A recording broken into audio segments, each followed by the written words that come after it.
could hear it clear when we transcribed. Trey, just if you just kind of go over what your game was like Saturday. I mean, you're getting sacks, you're forcing them to hold you, and you're just, wreaking havoc really most of the game. Just what was that like, especially doing that to that left tackle who's supposed to be so good?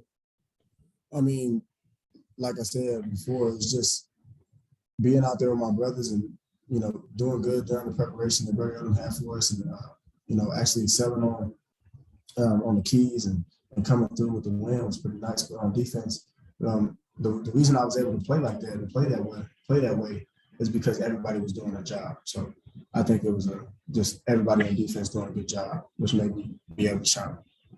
Did you ever get Player of the Week at Missouri? Was that your first SEC Defensive Player of the Week? And if so, how nice did that feel? That was my first Defensive Player of the Week. So, I mean, it felt good to actually do it here because I planned on coming here and I planned on doing everything I said I was going to do, just being a dominant end and encouraging my teammates. And just to actually see it come to life is pretty nice. Thank you. Tom? Yeah, Trelon, want to ask you about this Georgia defense. What do you make of, all levels of it, I guess? Georgia defense, it kind of reminds me of our defense. They run to the ball, they gonna hit, they got a lot of size up front.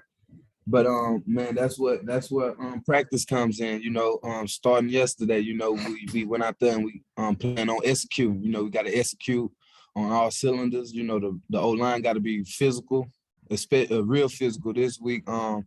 We got to have a run game. We got to create a run game. We got to get that going. And we got to get first downs. And so, we know what Georgia defense looks like. We know what they bring to the table, and we just preparing for them. Okay, and I wanted to ask you what you think of Kendall Briles as like a game planner and a play caller. What stands out to you? I feel like Kendall Briles, I feel like he's gonna have a great game plan coming in into the Georgia game. He always finds a way to get the defense, off balance, with motions, with moving, with tempo, moving fast, getting the first down. And so, I feel like Coach Briles is gonna be Coach Briles. He's gonna be himself. He gonna gather up a game plan, and we're gonna go out there and execute it. Okay, thanks. Trey? Yeah, Trey Williams. Curious about what your thoughts are on Georgia's offensive line this year, in particular 69, their left tackle. Me going in and looking at the O-line and just kind of getting, the scout report. 69 he's size, he's good size, 325. So I know for a fact that he's a good player. He's 83%, of pass setting. So I mean, like he's a pretty good guy to go against. But I know for a fact that going into preparation this week, I mean, I got to be on cue. I got to know my assignment as well as pay attention to my keys in order to, enjoy this output of the game.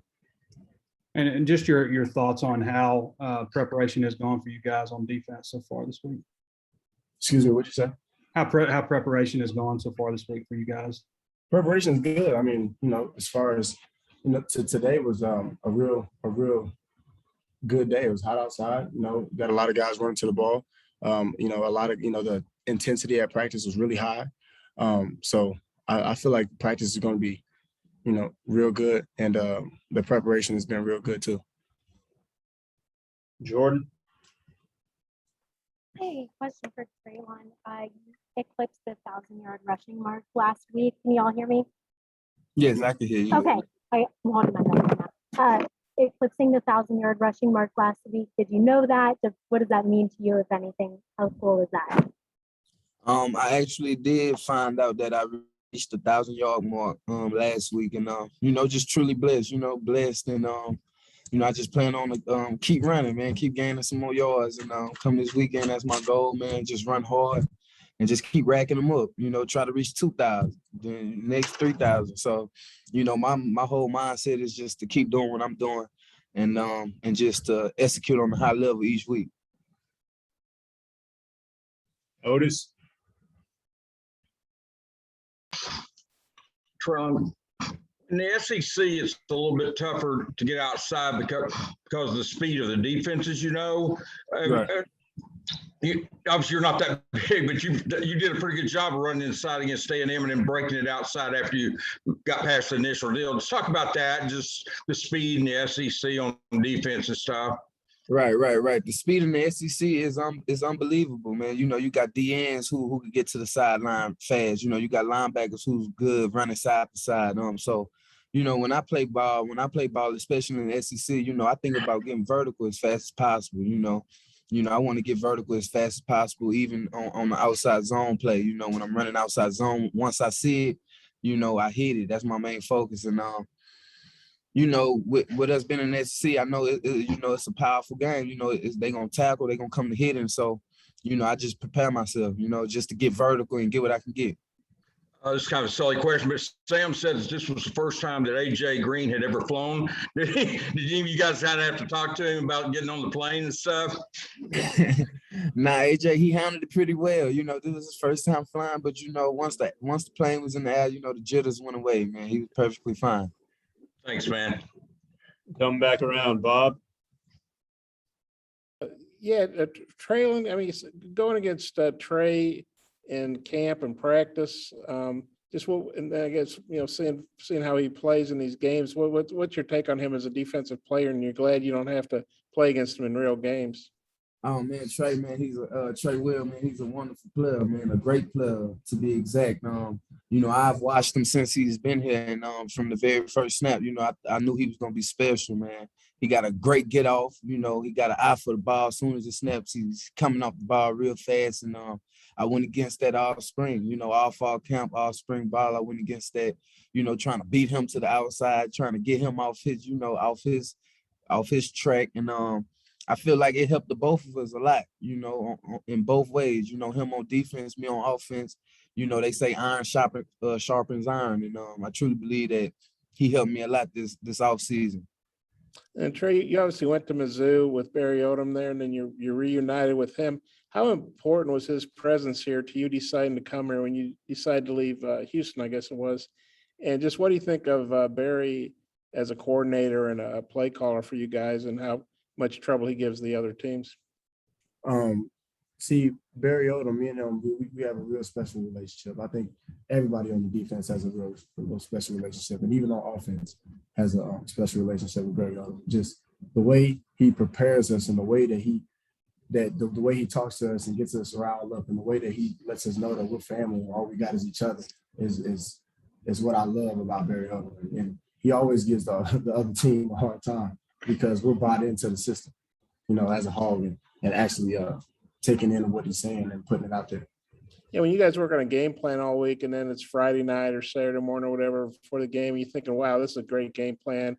It's really going to work. He did a great job putting it together for us, or something to that effect. It's all about confidence. I mean, especially when I looked at it and when the rest of the defense looked at it, we're like, yeah, we got it. So it's just like, we just got to put it out there. And it's just like, he always has a great game plan. And you know, we're extremely bought into it. So, you know, the game plan wouldn't work that well if everyone wasn't bought into it. But everyone is bought into it, and everybody knows that we all we have. Okay, thank you. Tom, back to you. Yeah, Trey, Sam said on Saturday after the game that being multiple on defense is more than just being a 3-man or a 4-man front. It's where you line up, shading, and being 5 technique and all. How difficult is that for you guys to like get? And then what problems does it cause opponents? I mean, to know where we're lined up, I mean, that lines up with preparation. You know, all through the week we practice that. You know, guys may mess up, but we get it right when it's time. You know, days before the game, and then we execute it on game day. It gives the other teams problems because, you know, you got ends like me, 255. You got ends like Gregory, that's around like 270. You know, you got ends like Zach on the same size as me. We're fast in the inside, and we're strong enough to hold up that outside. And you may not make the play all the time, but I just know for a fact that my linebackers will make it correct, and my corners will make it correct. And my last question is for Trelon. So Malik had to come in really during the crunch time part of the game. What did you think of his presence in the huddle? I feel like he was definitely prepared. You know, this was a moment he was ready for. You know, when he came in, I had a word with him myself before, you know, getting the ball snapped. I told him, you know, you got this, you prepared for this, you know, just stay under composure. and do what you do best, man. And let's go out there and let's just go play football. And I feel like overall, Malik Hornsby, he did exactly that, man. You know, it was a few busted plays, but he escaped out of there and made the best of them. And then at the end, you know, he tried to get in the end zone, lowering his shoulder, you know, beating up the defender and on the 1 yard line. And, you know, it was a drop pass in the end zone, but, you know, he got the ball there. You know, that could have been his first throwing touchdown. And, you know, I feel like he performed when his number was called. When KJ went down, I feel like he performed really well. Thank you. All right, Bob, last question, finish it up. Okay, you guys probably believe this, but I don't know how many other people would have believed it back in August. Arkansas would go to Georgia, be a top 10 matchup. Just how do you guys feel about that? How exciting is that? And I know Georgia's a big favorite at home, but you guys have been, you know, beating the odds, you know, all year. You know, me personally, I'm very excited. You know, I've never been to Georgia personally, so, you know, this will be my first trip down to Georgia. But from what I'm hearing, man, I know it's going to be, you know, a hectic environment. You know, it's going to be a lot of people there. They say over 100,000 people. You know, they're undefeated, ranked number 2. So the opportunity is definitely there for us to showcase what we can do and beat them. And so if you ask me, man, I'm just excited as hell, man. I can't wait to go out there and just have fun, man. Yeah, Trey, what are your thoughts on that? My thoughts on that is just like what I said before. I mean, all we have is each other. All we have is each other. We believe in each other. We believe in the system. We go out there and execute on game days. We can't control what everybody else thinks. We can't control what the media says. But one thing that we can do is have each other go out there and execute and win games. Thank you. One more last one, Trey.